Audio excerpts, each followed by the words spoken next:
East Africa, where protests are ongoing in the Kenyan capital, Nairobi. Medics there say several people have been shot dead by police. Earlier on, protesters broke through police cordons around the parliament and entered the building. Part of the site was then set on fire. There have been several days of demonstrations across the country. This is all against planned tax increases. The legislation to introduce that was being debated in Parliament today. Tear gas and water cannon was also used by security forces. One notable factor about these demonstrations is that they've been fuelled by young people using social media. Rights groups say state agents have abducted 12 people believed to have played a role in promoting the protests online. Our correspondent Barbara Plett-Usher sent us this update a short time ago. Police have deployed in very large numbers to try and stop the protesters from getting to Parliament. They have set up at different intersections along this main avenue, Kenyatta Avenue, and they've been firing tear gas, colored dye. Protesters have been breaking through, running down the avenue.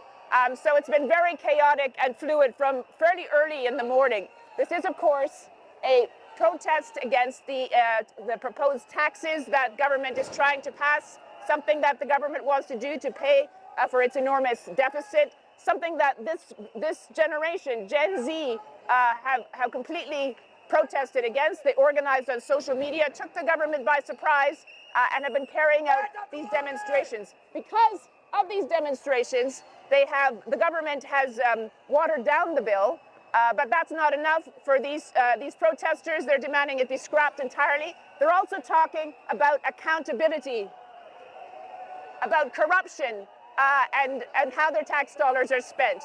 While all this is going on, you can see the tear gas in the distance. The Parliament is meeting to debate the bill and are expected to pass it with amendments. Well, our correspondent Mercy Juma is in another part of the capital, Nairobi. She told us what she's been seeing where she is. The All Saints Cathedral, this is a church, an institution just right outside the central business district. I would say a couple of meters away from where all the main action has been happening today.